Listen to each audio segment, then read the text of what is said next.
Good morning, welcome back to ఎంఎంజెడ్ abaca ఛానల్కి. So 8/5/25 ఈరోజు afternoon సెషన్లో వచ్చినవి పేపర్ 1 ఎస్జిటివి చూద్దాం మనము. ఓకే, వచ్చినవి రిపీట్ అయినవి ఒక్కసారి చూద్దాము అవగాహన కోసం. ఎవ్వరు భయపడొద్దండి. ఎలా రాసాడ కొంచెం ఆలోచించి రాస్తే అన్నీ వస్తాయి. సైకాలజీ తెలుగు ఈజీగానే ఉంటుంది. చూడండి ఒక్కసారి. నవయుగ కవి చక్రవర్తి గుర్రం జాషువా గారు. చిన్నయ్య సూరి రచన పంచతంత్రం అండి. చిన్నపిల్లలు పంచతంత్రం అని చెప్పాను నేను మీకు. చూడండి ఒక్కసారి. చిన్నయ్య సూరి ఓకే.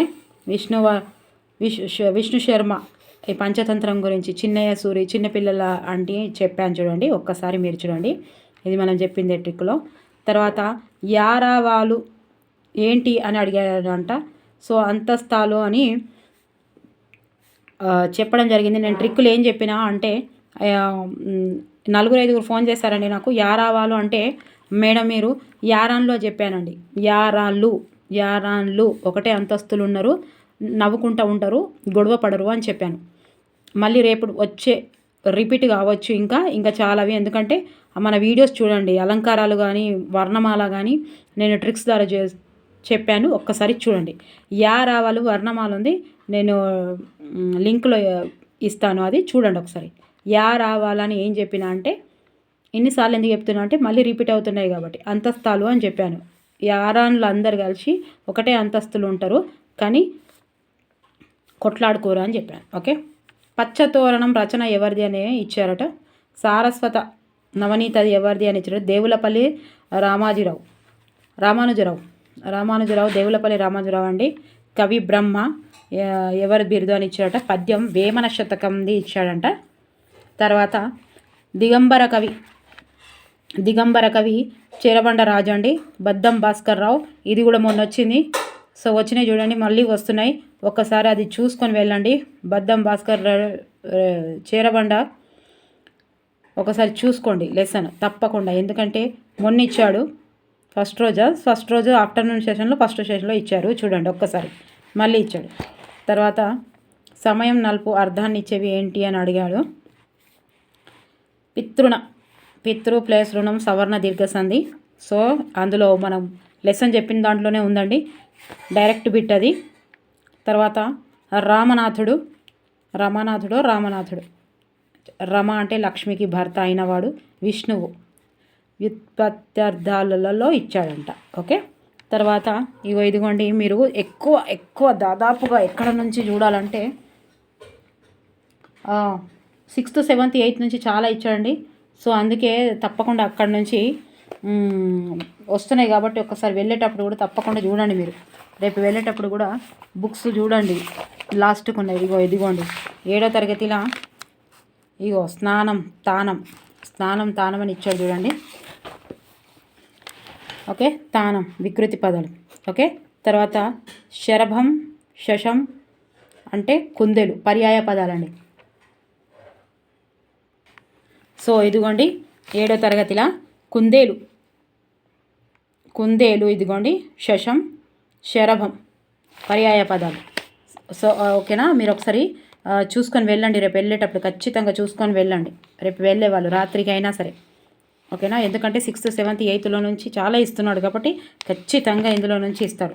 ఇప్పుడు నేను ఒక వీడియో చేస్తానండి, దాన్ని దృష్టిలో పెట్టుకొని. ఓకే. దీని తర్వాత అప్లోడ్ చేస్తాను.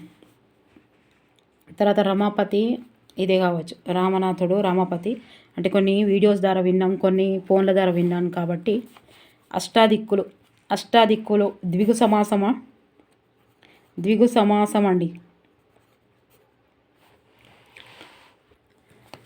తర్వాత ఇదిగోండి ఉత్తరమేర శాసనము ఎక్కడిది ఏంటిదని ఇచ్చాడో మరి ఏంటిదో చూద్దాం ఇప్పుడు. అంటే కొన్ని ఫోన్ చేసి చెప్పారు కాబట్టి ఆన్సర్ అయినా చెప్పి ఉంటారు, లేదా వాళ్ళకి ఎలా గుర్తుంటుందో ఆ వేలో చెప్పి ఉంటారు, లేదా నేను రాసుకునే విధానం కూడా తప్పు ఉంటుంది. ఓకే. కాకపోతే ఇది మాత్రం వచ్చింది. ఇది ఇలా వచ్చిందా చూసేవాళ్ళు మాత్రం రాసినట్టయితే మీరు ఆన్సర్ చెప్పండి. ఓకే. చెంగల్పట్టు శాసనం అండి, దీని గురించి చెప్తుంది. ఓకే. దీని గురించి అయితే చెంగల్పట్టు శాసనం చెప్తుంది. సాధారణ బిల్లు అంటే లోక్సభ రాజ్యసభ పార్లమెంటు గురించి ఇచ్చాడట. తర్వాత తెలంగాణ ఉద్యమ సమయంలో ఎక్కువ బుర్ర కథలు ఎక్కువ రాసింది ఎవరు అంటే నాసర్ అట. ఆన్సర్ వేస్తే నాసర్. విల్లెట్స్లో ఉండేది అని అడిగాడంట. మిల్లెట్సే అనుకుంటా. మిల్లెట్స్. ఇక ఇదిగోండి, ఇది కూడా చెప్పిన నేను. దక్షిణ గంగా, ఇదిగోండి నిన్న ట్రిక్కులలో చెప్పాను. దక్షిణ గంగ మీరు వద్దన్నా కూడా ఇళ్ళకి క్వశ్చన్స్ వస్తాయని చెప్పాను. ఇక తేలివాహక అంటే తేలుతారు కాబట్టి, నదిలా తేలుతారు కాబట్టి అందుకే తేలివాహక, తెల్లగా ఉంటుంది కాబట్టి అని చెప్పాను. ఓకేనా. ఇదిగోండి ఇదే వచ్చింది, దక్షిణ గంగ తేలివాహక. నన్ను అందరూ దక్షిణ గంగ అని పిలుస్తారు, నన్ను తేలివాహక అని కూడా అంటారు. ఓకే, ఇవి చూసిరా 4th క్లాస్ నుంచి వచ్చింది. వద్దన్న కూడా వస్తాయని చెప్పిన నేను. ఇవి నిన్న ట్రిక్ ద్వారా 4th 5th చేశాను చూడండి, మళ్ళీ ఒక్కసారి చూసుకోండి. ఓకే, ఇవాళ ఇట్లా ఇచ్చాడు కదా, రేపు అట్లనే ఇస్తాడు కావచ్చు అని అనుకోవద్దు. రేపు ఎట్లా ఇస్తాడో తెలియదు, ఆన్లైన్ ఎగ్జామ్స్ కాబట్టి. ఓకే, ఇదిగోండి ఇది గోదావరి నది గురించి చెప్పిన నేను. గోదావరిని ఎట్లా గుర్తుపెట్టుకోవాలంటే అది ఆత్మకథ అండి. ఇప్పుడు నేను చూసినా గుర్తున్నది నాకు, ఆత్మకథ అని చెప్పిన నేను. ఆత్మకథని ఎట్లా గుర్తుపెట్టుకుంటారంటే గోదావరిలా ఆత్మహత్య చేసుకోవడానికి పోతే నా వీడియోస్ విని మోటివేషన్ అయ్యి ఉపసంహరించుకున్నాడు. ఆత్మహత్య చేసుకోవద్దు అని చెప్పిన నేను.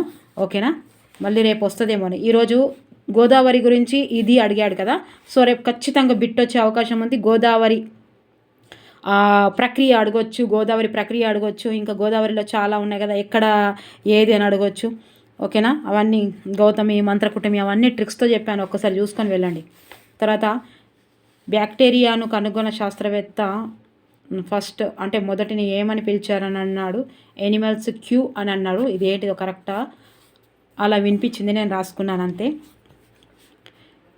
ఎడ్గర్ డేల్ అనుభవ శంకు అండి. ఏ సోపానం అడిగాడట చూసారా.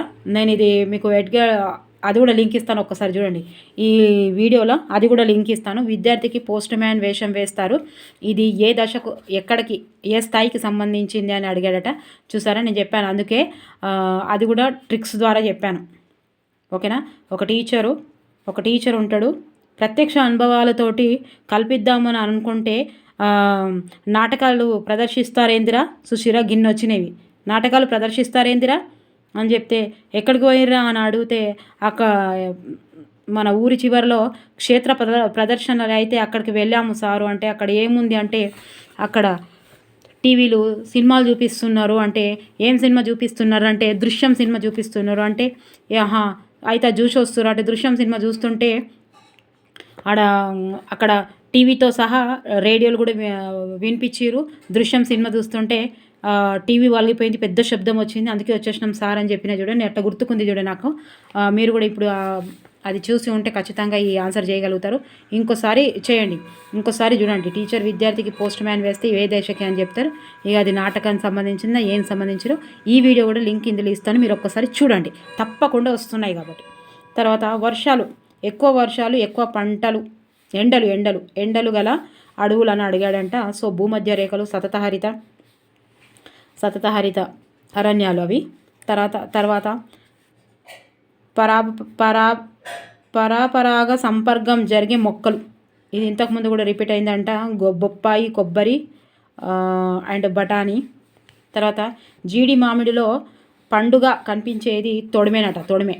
ఓకే, 1885 కాంగ్రెస్లో సమావేశంలో లేని వారు అని అడిగాడంట. ఆన్సర్ తెలిస్తే మీరు రాయండి. ఓకే, ఉత్తరమేరు శాసనం దేనిని తెలుపుతుంది, అదే ఫస్ట్ మనం చెప్పుకుంది. తర్వాత హిమాలయ రేంజెస్లో చివరిగా ఏర్పడినవి పర్వత శ్రేణులు అని అడిగాడంట. శివాలిక్ పర్వత శ్రేణులు అవి. తర్వాత ముల్లా అబ్దుల్ ఖయ్యూమ్ అంజుమన్ మ్యారిస్ దానిని ఎవరు స్థాపించారు అని అడిగాడంట. రెక్టస్ వ్యాధి దేని ద్వారా వస్తుంది అంటే ఏం తక్కువ అయితే వస్తుందని అడిగాడంటే కాల్షియం అని అడిగాడు. తర్వాత సైకాలజీలో అంటే కోల్బర్గ్ రోజు వస్తూనే ఉన్నాయి. కోల్బర్గ్, నోమ్ చామ్స్కీ అండ్ బండూరా, పావ్లావ్, వీటి గురించి RT29 NCF 2005 ఇవి ఖచ్చితంగా వస్తున్నాయి. దీన్ని ఇంకా మీరు నెగ్లెక్ట్ చేయవలసిన అవసరం లేదు, తప్పకుండా అవి చూసుకోవాల్సిందే. సో కోల్బర్గ్ నేను చెప్పానంటే, కోల్బర్గ్ నైతిక వికాసంలో 3 దశలు 6 స్థాయిలు ఉంటాయి. అవి మంచి అవి ఏముంటాయని చెప్పిన నేను కోల్బర్గ్ అంటే cool drink burger and night తిన్నా పన్నా నైతిక వికాసం అనగానే మీకు అక్కడ గుర్తుకొస్తాయి. ఇక్కడ ఇట్లా ఇచ్చారంటే ఒక అమ్మాయి వాళ్ళ అమ్మమ్మ తాగిన టీ గ్లాసులోనే టీ తాగాలనుకుంటుంది, కానీ వాళ్ళ అమ్మ కొడుతుందని భయపడుతుంది అని ఇది ఏ స్థాయికి అని అడిగాడంట. చెప్పండి మీరు ఏ స్థాయికో. ఒక్కసారి పాలో నిబంధన గురించి అడిగాడట. తర్వాత ప్రజ్ఞని ఈ క్రింది వాటిలో ఇంకా ఏ విధంగా పిలవచ్చు అని అడిగాడంట. తర్వాత మూర్తిమత్వంపై నుంచి ఒకటి, అనువంశికత నుంచి కూడా క్వశ్చన్ రావడం జరిగిందండి. అండ్ ఇదైతే ఎప్పటికి వస్తూనే ఉంది. అండ్ నోమ్ చామ్స్కీ ఎన్నో నోములు నోచుకుంటే కానీ భాష రాదు, భాష పుట్టుకతోటే వస్తుందని చెప్పిన నోమ్ చామ్స్కీ. ఓకే, బండూరా పరిశీలన సిద్ధాంతము. ఇక వైగాట్స్కి ఇక్కడ మస్తు ఉన్నాయండి. ఇక తర్వాత మ్యాథ్స్లో వస్తున్నాయండి తప్పకుండా. నోమ్ చామ్స్కీ, బండూరా, ఎరిక్ ఎరిసన్, వైగాట్స్కి, నోమ్ చామ్స్కీ, వీటి గురించి అన్ని ఇక ఇవి వదిలేసి వెళ్ళొద్దు. 2009 అండ్ 2005 ఎన్సిఎఫ్, 2016 వీటి గురించి అసలు మొత్తమే మీరు వదిలేసుకొని అసలు వెళ్ళొద్దు. తప్పకుండా వెనక భాగం చూసి వెళ్ళండి. ఇవేంటిది తెలుగులో టెక్స్ట్ బుక్స్. ఇప్పుడైనా రేపు వెళ్ళే వాళ్ళు తప్పకుండా 6th 7th 8th ఈరోజు అలా ఇవ్వచ్చు, రేపు 4th 5th చేయొచ్చు. అలా అని ఇటు వదిలేయడం అటు వదిలేం కాదు. ఆన్లైన్ ఎగ్జామ్స్ కాబట్టి ఎలాగైనా రావచ్చు, భయపడే అవసరం లేదు. ఓకే, చతుర్భుజంలోని కోణాలు అని అడిగాడంటే సమస్య సాధనం అంటారు అని చెప్పారు. మరి చూడండి ఆన్సరు. ఓకే, తర్వాత 15 సంఖ్యల సగటు 24, 22, 26 అని ఇదేదో పెద్ద థియరీ ఉందట. ఈ మధ్యలో ఇచ్చిన వర్డ్స్ కరెక్ట్గా తెలియదు, అయినా మీకు అవగాహన కోసం చెప్తున్నాను, మ్యాథ్స్ వాళ్ళ కోసము. తర్వాత ప్రైమ్ నెంబరు 100 అండ్ 120 బిట్వీన్ అని అడిగాడంట. తర్వాత ఇదిగోండి ఈ మొత్తం నెంబర్ ఇచ్చి ఇదిగోండి ఇలా ఇచ్చి దీని ఆన్సర్ ఎంత అని అడిగాడంట. ఆన్సర్ అయితే ఇది కరెక్ట్ అని చెప్పారు, నాకైతే తెలియదు, చెప్పింది చెప్తున్నాను. ఇగో 1001001. తర్వాత 1 కిలోమీటర్కి ఎన్ని మిల్లీమీటర్స్ అని అడిగాడంటండి. తర్వాత అడిగాడట. ఇది మార్నింగ్ వచ్చింది, ఏమని రాసిన చూడండి, మార్నింగ్ వచ్చింది. ఘాతాంకాలు మళ్ళీ అడిగిన కొద్దీ చెప్తుంటే ఇంకా విన్నా. ఇక ఘాతాంకాలు అనేవి గురించి ఇచ్చాడంట. ఆ తర్వాత ఇక మార్నింగే ఇచ్చింది హెచ్సిఎఫ్ 4-5 ఉన్నాయి మార్నింగ్, ఇవి అంతే. ఇవి 2-3 ఇవి మ్యాథ్స్లో ఉన్నాయి, ఇంకెండ్లో లేవు, ఇవి మొత్తం ఆఫ్టర్నూన్ సెషన్లో వచ్చినాయి. హెచ్సిఎఫ్ గురించి వచ్చే రేఖా గణితం, తర్వాత స్తూపం క్షేత్ర గణితం, అవగాహన గురించి మెథడ్లో మ్యాథ్స్ మెథడ్ అయితే తప్పకుండా చూసి వెళ్ళండి. మ్యాథ్స్ గురించి చాలా ఇస్తున్నాడంట, ఒక్కసారి చూడండి. అవగాహన, స్పష్టీకరణ, విశ్లేషణ, నిర్వచనాలు, ప్రణాళికలు ఇస్తున్నాడట. మీరు ఒక్కసారి చూడండి. అండ్ ఇవి కోల్బర్గ్ వాళ్ళ గురించి అయితే తెలుసుకొని వెళ్ళండి. మార్నింగ్ వస్తున్నాయి, ఈవినింగ్ వస్తున్నాయి, తప్పకుండా వచ్చినాయి, అందులో చూసుకోవాలి. ఇప్పుడు గోదావరిలో అలా ఇచ్చాడు కాబట్టి గోదావరిలో ఇంకేమున్నాయి, గోదావరి లెసన్ చాలా ఈజీగా ఉందండి. నేను ట్రిక్స్తో చెప్పాను. ఇప్పుడు మీరు 2 లేదా 3 వీడియోస్ మీకు ఇప్పుడు లింక్ ఇస్తాను, మీరు చూడండి. ఫస్ట్ టైం ఎవరైతే చూస్తున్నారో వాళ్ళు తప్పకుండా సబ్స్క్రైబ్ చేయండి, లైక్ చేయండి, షేర్ చేయండి. ఓకేనా. ఇప్పుడు నెక్స్ట్ ఒక వీడియో కూడా ఉందండి, అప్లోడ్ చేయాలి ఇంకా. ఓకే, ఇవి 6th 7th 8th ఎందుకు అంటే రేపు కాదు ఎల్లుండి కూడా ఒక ఎగ్జామ్ ఉంది కాబట్టి వాళ్ళు చూసుకొని వెళ్తారు ఒక్కసారి. ఓకేనా. నచ్చితే మాత్రం లైక్ చేయండి, షేర్ చేయండి. అండ్ అనుభవ శంకు కూడా మీకు వేస్తానండి, ఒక్కసారి చూడండి, తప్పకుండా చూడండి. ఓకే, తేలివాహక మళ్ళీ వచ్చేది ఇక చేరబండరాజు, బద్దం భాస్కర్ రెడ్డి, కొరవి గోపరాజు, ఇవన్నీ వచ్చినాయి. మళ్ళీ వచ్చే కూడా అవకాశం ఉంది తెలుగులో కూడా. ఓకే, తెలుగులో కూడా చావు వస్తున్నాయి చూడండి. ఇది ఎంత మంచిగా ఉందో. రావాలా మళ్ళీ రాసే వాళ్ళకి చెప్తున్నా, రావాలా యారాన్లు ఒకటే అంతస్తులు ఉంటారు కానీ నవ్వుకుంటూ ఉంటారు, కొట్లాడుకోరు. ఓకేనా. ఓకే, ఇంకా మీరు ఏమైనా ఉంటే మీకు ఇంకా తెలిసినవి ఉంటే క్వశ్చన్స్ రాయండి, లేదా మీకు ఏమైనా ఆన్సర్స్ తెలిసి ఉంటే ఆన్సర్స్ రాయండి. ఓకే, నచ్చితే మాత్రం లైక్ చేయండి, సబ్స్క్రైబ్ చేయండి, షేర్ చేయండి. నేను లింక్స్ ఇచ్చినవి మాత్రం ఒక్కసారి చూసి వెళ్ళండి రేపు.